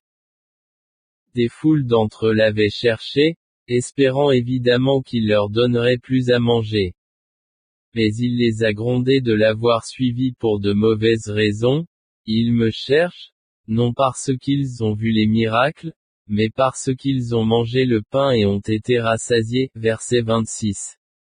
Lorsqu'ils insistèrent pour lui demander de la nourriture, il leur dit, je suis le pain vivant descendu du ciel, si quelqu'un mange ce pain, il vivra éternellement, et le pain que je donnerai, c'est ma chair, que je donnerai pour la vie du monde. Verset 51. Ces mots étaient si difficiles à comprendre qu'ils lui ont demandé de les expliquer. Il leur dit alors, en vérité, je vous le dis, si vous ne mangez pas la chair du Fils de l'homme et si vous ne buvez pas son sang, vous n'avez pas de vie en vous. Celui qui mange ma chair et boit mon sang a la vie éternelle, et je le ressusciterai au dernier jour. Car ma chair est une vraie nourriture, et mon sang est une vraie boisson. Celui qui mange ma chair et boit mon sang demeure en moi, et moi en lui. Comme le Père qui est vivant m'a envoyé, et que je vis grâce au Père, ainsi celui qui me mange vivra aussi grâce à moi. C'est le pain qui est descendu du ciel, pas comme vos pères ont mangé la manne et sont morts, celui qui mange ce pain vivra éternellement. Il dit ces choses dans la synagogue, enseignant à Capharnaüm, versets 53 à 59. Cette déclaration les a tellement offensés que beaucoup de ses disciples ont commencé à douter s'ils le suivraient ou non. Jean écrit, dès lors, plusieurs de ses disciples se détournèrent et ne marchèrent plus avec lui, chapitre 6 verset 66. Ainsi les disciples allaient et venaient. Les gens ont été attirés puis déçus. Et à cette occasion particulière décrite dans Jean 6, Jésus a même dit aux 12, voulez-vous aussi partir? Verset 67. Pierre a parlé au nom du groupe lorsqu'il a répondu, Seigneur, à qui irions-nous? Vous avez des paroles de vie éternelle. Et nous avons cru et savons que tu es le Christ, le Fils du Dieu vivant. Versets 68 et 69. Ceux qui restaient étaient des gens à qui Dieu avait souverainement amené son propre Fils. Verset 44. Jésus aussi, d'une manière particulière, les avait amenés à lui. Il leur a dit, vous ne m'avez pas choisi, mais je vous ai choisi et je vous ai ordonné que vous alliez porter du fruit et que votre fruit demeure. Jean 15 verset 16. Il a souverainement choisi et, à l'exception de Judas Iscario, dont Jésus savait qu'il le trahirait, a souverainement travaillé en eux et à travers eux pour s'assurer qu'ils persévéreraient avec lui, porteraient des fruits et que leurs fruits resteraient. Ici, nous voyons le principe de la grâce élective de Dieu à l'œuvre. Nous voyons la souveraineté de sa sélection d'une manière extraordinaire dans la sélection des 12. Sur un grand nombre de disciples, peut-être des centaines d'entre eux, il a choisi 12 hommes particuliers et les a nommés à un poste ou à un poste apostolique. Ce n'était pas un travail pour lequel il cherchait des personnes intéressées ou des bénévoles. Jésus les a souverainement choisis et nommés, en présence du plus grand groupe. Ce fut un moment remarquable pour ces 12 hommes. Jusqu'à ce moment, Pedro, Jacobo, Juan, Andrés, Nathanaël, Matthéo et les autres faisaient partie de la foule.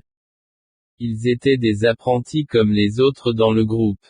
Ils avaient suivi, écouté, observé et absorbé les enseignements du Maître. Mais ils n'avaient toujours pas de rôle de leadership officiel. Ils n'avaient été nommés à aucun poste qui les distinguait des autres. Ils étaient des visages dans la foule jusqu'à ce que Jésus les sélectionne et en fasse 12 apôtres. Pourquoi 12? Pourquoi pas 8? Pourquoi pas 24? Le nombre 12 est plein de valeurs symboliques. 12 étaient les tribus d'Israël. Mais Israël était apostat. Le judaïsme du temps de Jésus représentait une corruption de la foi de l'Ancien Testament. Israël avait abandonné la grâce divine au profit de la religion par les œuvres. Sa religion était légaliste. C'était plein d'hypocrisie, d'actes pharisaïques, de règles humaines et de cérémonies dénuées de sens. C'était hérétique. Elle était basée sur les descendants physiques d'Abraham plutôt que sur la foi d'Abraham. En choisissant 12 apôtres, Jésus établissait en fait une nouvelle direction pour la nouvelle alliance. Et les apôtres représentaient les nouveaux dirigeants du véritable Israël de Dieu, composé de personnes qui croyaient à l'Évangile et étaient des disciples de la foi d'Abraham, comparé Romains 4 verset 16. En d'autres termes, les 12 apôtres symbolisaient le jugement contre les 12 tribus de l'Israël de l'Ancien Testament. Jésus lui-même a clairement établi le lien. Dans Luc 22 versets 29 et 30, il dit aux apôtres, « C'est pourquoi je vous assigne un royaume, comme mon Père me l'a assigné, afin que vous mangiez et buviez à ma table dans mon royaume, et que vous soyez assis sur des trônes. » Tribu d'Israël. L'importance du nombre 12 deviendrait immédiatement évidente pour presque tous les Israélites. Les revendications messianiques de Jésus étaient claires pour tous ceux qui entendaient ses enseignements. Il parlait constamment de son royaume à venir. Pendant ce temps, dans tout Israël, l'espoir que le Messie apparaîtrait bientôt et établirait son royaume grandissait. Certains croyaient que Jean-Baptiste serait ce Messie, mais Jean a souligné le Christ, comparé Jean 1 verset 19 à 27. Il savait très bien que Christ avait toutes les lettres de créance messianique, Jean 10 versets 41 et 42. Il n'était pas le genre de leader politique auquel ils s'attendaient, c'est pourquoi ils ont été si lents à croire, Jean 10 versets 24 et 25. Mais ils ont certainement compris les affirmations qu'il faisait, ce qui les a remplis d'espoir.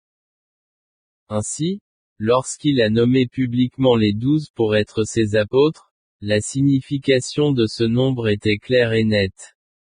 Les apôtres représentaient un Israël complètement nouveau, sous la nouvelle alliance.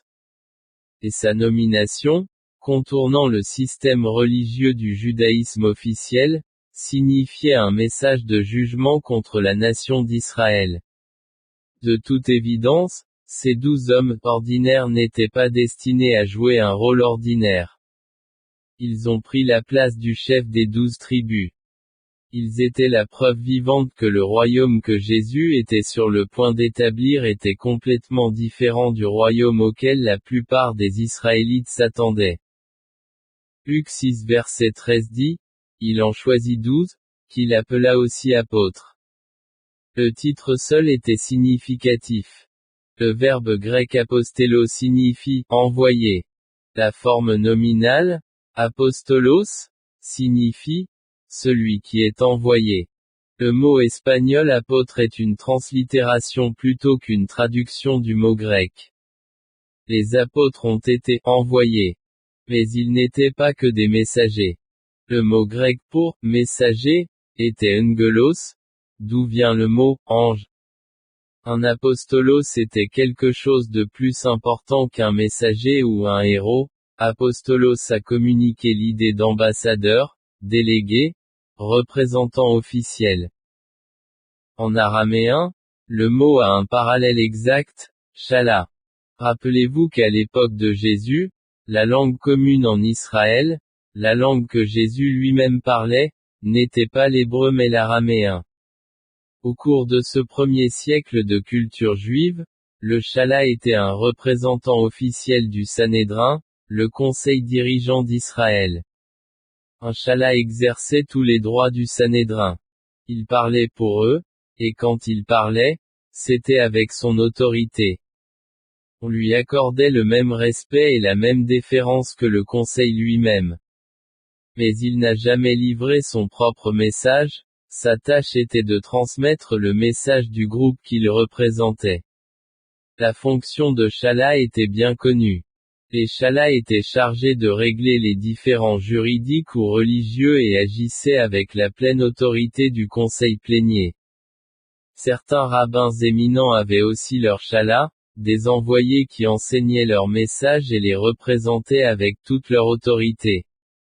Même la Mishnah juive, qui était un recueil de traditions orales conçu à l'origine comme un commentaire de la loi, reconnaissait la fonction de la chala. Il dit, « Celui qui est envoyé par l'homme est comme l'homme lui-même ». La nature de l'accusation était donc bien connue du peuple juif. Ainsi, lorsque Jésus a nommé des apôtres, il disait quelque chose de très familier aux gens de cette culture. C'étaient ses délégués. Ils étaient ses débouchés de confiance. Ils parlaient avec leur autorité, délivraient leur message et exerçaient leur autorité. La tâche. Le bureau familial du chala dans cette culture définissait virtuellement la tâche des apôtres. Évidemment, Christ déléguerait son autorité à ses 12 et les enverrait avec son message. Ils le représenteraient en tant que délégués officiels. Pratiquement tout le monde dans cette culture comprenait instantanément la nature du poste ou du bureau. Ces 12 hommes, commissionnés comme apôtres de Jésus, parleraient et agiraient avec la même autorité que celui qui les envoyait. Apôtre était donc un titre de grand respect et de privilège. Marc 3 chapitre 14 rapporte ce fait même, et il en institua 12 pour être avec lui et pour les envoyer prêcher. Notez le processus en 2 étapes. Avant qu'il ne soit envoyé prêcher, il les a attirés à lui. Il était absolument nécessaire qu'il soit avec Jésus avant qu'il ne soit envoyé. En fait, ce n'est qu'en Luc 9 verset 1 que Jésus rassemble les 12 et leur donne autorité sur les démons et le pouvoir de guérir les maladies. À ce moment-là, il leur a littéralement délégué son pouvoir miraculeux. C'est pourquoi dans Luc 6, il les identifie, les nomme et les place sous sa tutelle directe et personnelle, afin qu'ils soient avec lui. Dans Luc 9, plusieurs mois plus tard, il leur donne le pouvoir de faire des miracles et de chasser les démons. Ce n'est qu'alors qu'il les envoya prêcher. Jusqu'à cette époque, la plupart du temps, Jésus parlait à de grandes foules. Avec l'appel des 12 dans Luc 6, son ministère d'enseignement devient plus intime, se concentrant principalement sur eux. Il pouvait encore attirer des foules et les enseigner, mais il se concentrait sur les disciples et leur formation. Remarquez le développement naturel de son programme de formation. Au début, il suivait simplement Jésus, puisant dans ses sermons pour les foules et écoutant ses instructions avec un plus grand groupe de disciples. Apparemment, ils ne l'ont pas fait comme leur seule tâche, mais quand ils le pouvaient dans le cadre de leurs activités quotidiennes régulières. Puis, comme écrit dans Matthieu 4, il les a appelés à tout quitter et à le suivre exclusivement.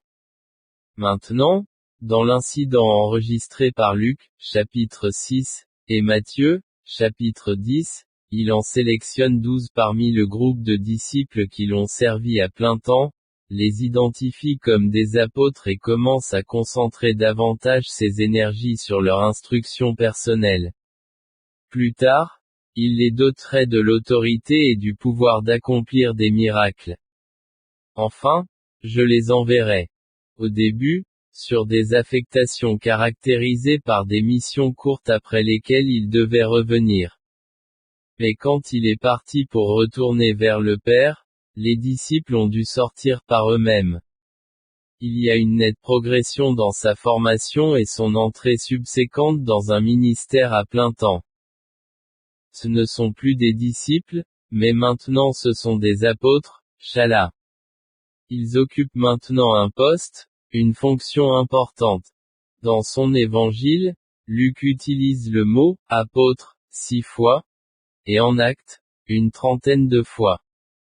Leur rôle dans les évangiles est essentiellement d'apporter le message du royaume à Israël. Dans Actes, ils travaillent à la fondation de l'Église. Bien qu'il s'agissait d'hommes ordinaires, leur appel était un appel peu commun. En d'autres termes, ce qui importe, ce ne sont pas les hommes qu'ils étaient en eux-mêmes, mais la tâche à laquelle ils avaient été appelés. Imaginez à quel point son rôle devait être unique.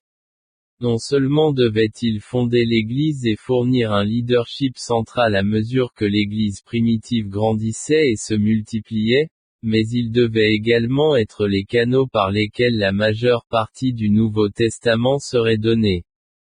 Ils ont reçu la vérité de Dieu par la révélation divine. Éphésiens 3 verset 5 est très explicite à ce sujet. Paul dit que le mystère du Christ, qui au commencement n'était pas connu, est maintenant révélé à ses saints apôtres et prophètes par l'Esprit.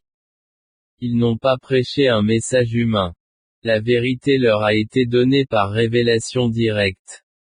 Ils étaient donc la source de toute la véritable doctrine de l'Église. Acte 2 verset 42 décrit les activités de l'Église primitive en ces termes, et ils persévéraient dans la doctrine des apôtres, dans la communion fraternelle, dans la fraction du pain et dans les prières. Avant que le Nouveau Testament ne soit achevé, l'enseignement des apôtres était la seule source de vérité sur Christ et la doctrine de l'Église. Et son enseignement fut reçu avec la même autorité que la parole écrite. En fait, le Nouveau Testament écrit n'est rien de plus que les annales, inscrites et inspirées par l'esprit de l'enseignement des apôtres. Les apôtres avaient donc pour mission de construire l'Église. Éphésiens 4 versets 11 et 12 disent que Christ a donné les apôtres, pour équiper les saints pour l'œuvre du ministère, pour l'édification du corps de Christ. Ils étaient les premiers enseignants et prédicateurs chrétiens. Son enseignement, enregistré dans le Nouveau Testament, est la seule règle par laquelle, même aujourd'hui, la saine doctrine peut être prouvée. Ils étaient aussi des exemples de vertu. Éphésiens 3 verset 5 les appelle « saints apôtres ». Ils ont établi un modèle de sainteté et de vraie spiritualité. Ils sont devenus les premiers exemples que les croyants pouvaient imiter. C'étaient des hommes de caractère et d'intégrité, établissant le modèle pour les dirigeants ultérieurs de l'Église. Ils avaient le pouvoir spécial d'accomplir des miracles pour confirmer leur message. Hébreux 2 versets 3 et 4 dit que le salut, ayant d'abord été annoncé par le Seigneur, nous a été confirmé par ceux qui ont entendu, Dieu rendant témoignage avec eux, par des signes et des prodiges et divers miracles et distribution du Saint-Esprit selon sa volonté. En d'autres termes, Dieu a confirmé sa parole à travers les apôtres par les miracles qu'ils ont pu accomplir. Le Nouveau Testament indique que seuls les apôtres et leurs proches avaient le pouvoir d'accomplir des miracles. C'est pourquoi la deuxième lettre aux Corinthiens 12 verset 12 parle de tels miracles comme « les signes de l'apôtre ». À la suite de tout cela, les disciples ont été grandement bénis et tenus en haute estime par le peuple de Dieu. Les attentes de Jésus pour eux ont été réalisées grâce à leur persévérance fidèle. Et sa promesse envers eux s'est accomplie dans la croissance et l'expansion de l'Église. Rappelez-vous que dans Luc 18 verset 28, Pierre dit à Jésus, « Voici, nous avons abandonné nos biens et nous t'avons suivi. » Apparemment, les disciples s'inquiétaient de la façon dont les choses allaient et de ce qui pourrait leur arriver. En fait, les paroles de Peter étaient une supplication. C'est comme s'il disait, au nom des autres, qu'est-ce qui va nous arriver? Jésus lui répondit, en vérité, je vous le dis, il n'y a personne qui ait quitté sa maison, ses parents, ses frères, sa femme ou ses enfants pour le royaume de Dieu, qui ne reçoivent beaucoup plus en ce moment et dans l'âge à venir la vie éternelle. Ils n'avaient rien à laisser pour lequel le Seigneur ne pouvait pas les récompenser. Et Dieu les a bénis dans cette vie, même si, comme nous le verrons quand nous étudierons la vie des uns et des autres, la plupart étaient des martyrs. Dieu les a bénis dans cette vie à travers la fondation et la croissance de l'Église. Ils étaient non seulement influents, respectés et honorés parmi le peuple de Dieu, mais dans leur maison et leur famille, ils avaient une multitude d'enfants et de frères spirituels à mesure que l'Église grandissait et que les croyants se multipliaient. Et dans l'âge à venir, ils seront aussi grandement honorés. La formation. Tout cela peut avoir semblé lointain et incertain ce matin où Jésus appela ses disciples et nomma les 12. Ils avaient encore besoin d'enseignement. Toutes ces limitations humaines et ces échecs semblaient obscurcir son potentiel. Il restait peu de temps. Ils avaient abandonné toutes les choses dans lesquelles ils étaient experts. Ils avaient abandonné leurs filets, abandonné leurs champs et abandonné les tables de perception des impôts. Ils avaient renoncé à ce qu'ils savaient pour se former à quelque chose pour lequel ils n'avaient aucune aptitude naturelle. Mais lorsqu'ils ont quitté leur emploi, ils ne sont en aucun cas devenus oisifs. Ils sont devenus étudiants à plein temps, apprentis, disciples. Les 18 mois suivants de leur vie seraient occupés par une formation encore plus intensive, le meilleur enseignement qu'un séminaire puisse jamais offrir. Ils avaient constamment devant eux l'exemple du Christ. Ils pouvaient écouter son enseignement, lui poser des questions, observer la façon dont il traitait les gens et jouir d'une relation intime avec lui en toutes circonstances. Le Seigneur leur a donné des occasions de servir, les a préparés et les a envoyés dans des missions spéciales. Il les a encouragés avec amour, les a corrigés avec amour et a été patient dans leur enseignement. C'est ainsi que l'on obtient toujours le meilleur apprentissage. Il ne s'agit pas seulement de fournir des informations, c'est une vie investie dans une autre vie. Mais ce n'était pas un processus facile. Les 12 pourraient être maladroits. Il y avait une raison pour laquelle ils n'étaient pas l'élite académique. Nous voyons souvent Jésus dire des choses comme ceci, « Toi aussi, tu n'as toujours pas compris. Tu ne comprends pas encore. » Matthieu 15 versets 16 et 17, comparez chapitre 16 verset 9.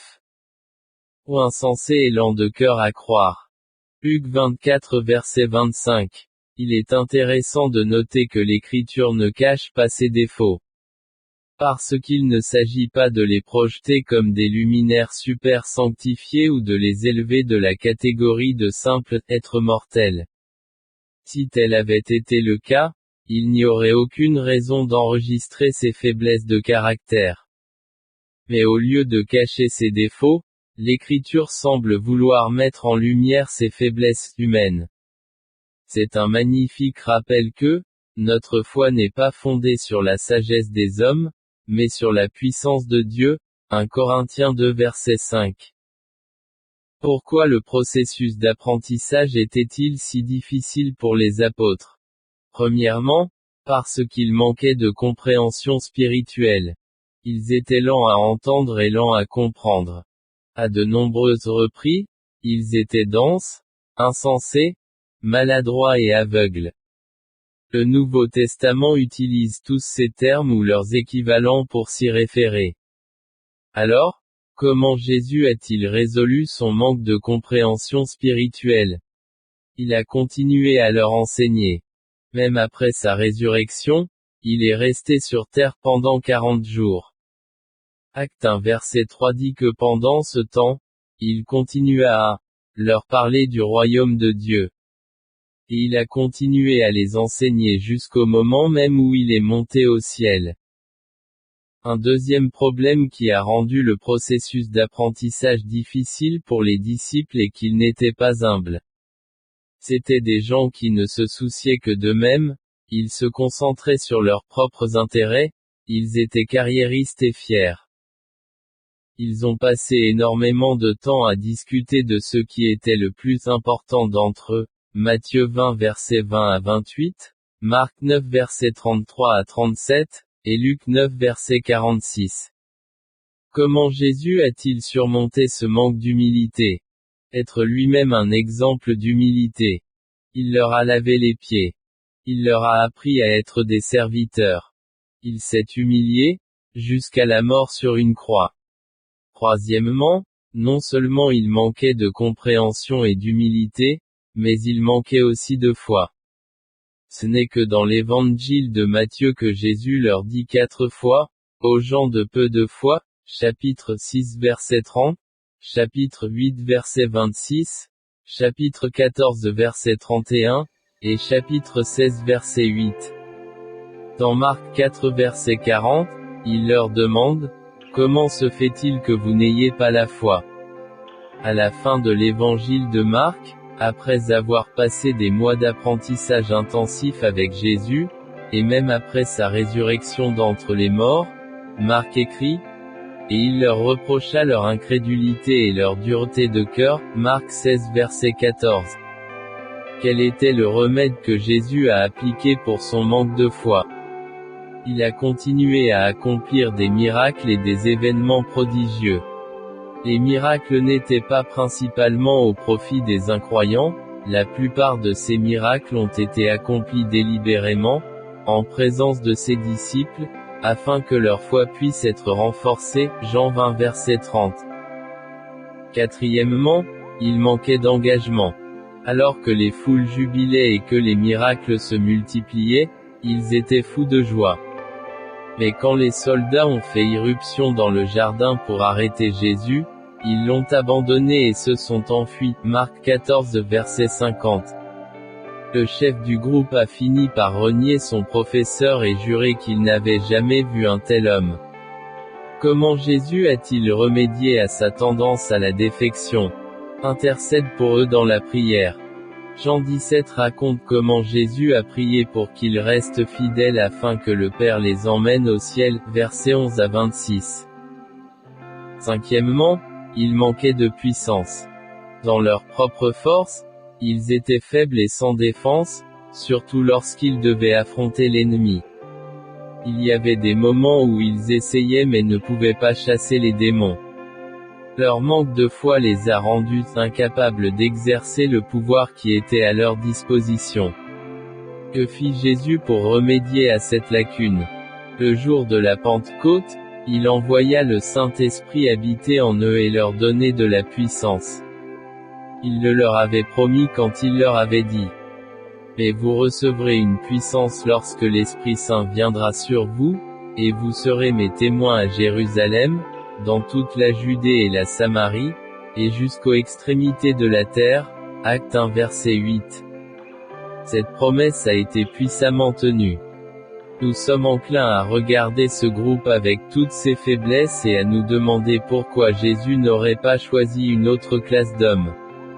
Pourquoi choisir des hommes sans intelligence, sans humilité, sans foi, sans engagement et sans pouvoir? Simplement à cause de cela, parce que sa puissance s'accomplit dans la faiblesse. Deuxième lettre aux Corinthiens 12 verset 9.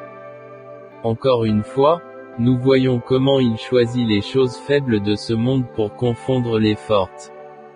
Personne ne pouvait étudier ce groupe d'hommes et arriver à la conclusion que ce qu'ils faisaient, ils le faisaient grâce à leurs capacités innées. Il n'y a aucune explication humaine à l'influence des apôtres. La gloire appartient uniquement à Dieu. Acte 4 verset 13 dit ceci à propos de la façon dont les habitants de Jérusalem percevaient les apôtres, et ils les reconnurent qu'ils avaient été avec Jésus. Le texte grec dit que les gens percevaient qu'ils étaient « spasmenoantres », littéralement, ignorants sans éducation. Et c'était vrai d'un point de vue humain. Mais il était évident qu'ils avaient été avec Jésus. La même chose devrait être dite de chaque vrai disciple. Luc 6 verset 40 dit. Le disciple n'est pas supérieur à son maître, mais quiconque est perfectionné sera comme son maître. Le temps de formation relativement bref que les apôtres ont eu avec Jésus a porté des fruits éternels. Au début, il peut avoir semblé que tout avait été infructueux, beaucoup pour rien. La nuit où Jésus a été trahi, ils se sont dispersés comme des brebis dont le berger a été brutalement blessé, Matthieu 26 verset 31. Même après la résurrection, ils semblaient timides, pleins de remords pour leur échec et trop préoccupés par leur propre faiblesse pour servir avec confiance. Mais après que Jésus ait fini de monter au ciel, le Saint-Esprit est venu, les a renforcés et leur a permis de faire ce que Jésus les avait entraînés à faire. Le livre des Actes raconte comment l'Église a commencé, et le reste fait partie de l'histoire.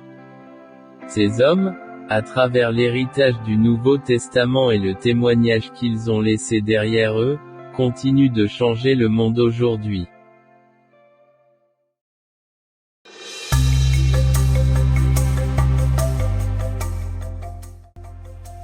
Chers amis auditeurs, au nom de l'équipe, le Polyglotte chrétien, nous vous saluons et nous sommes heureux que vous appréciez cette chaîne créée et conçue pour vous, où vous pourrez écouter les adaptations des meilleurs titres chrétiens dans votre langue.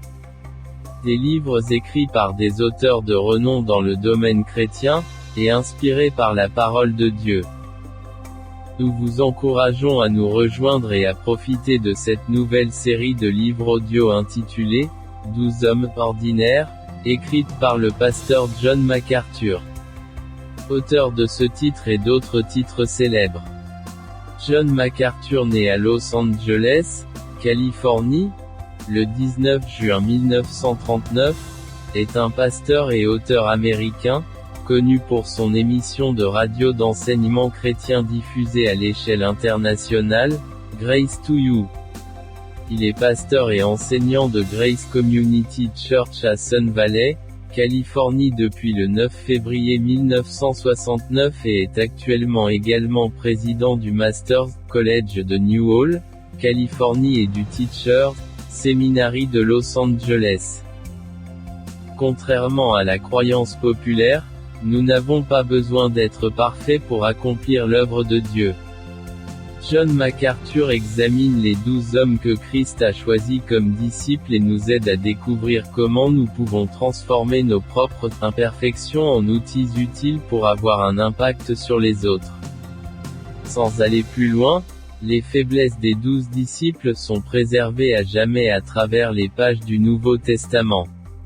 Jésus a choisi des gens ordinaires, tels que des pêcheurs, des percepteurs d'impôts, des politiciens fanatiques, et a transformé leur faiblesse en force, produisant de la grandeur à partir d'une inutilité totale.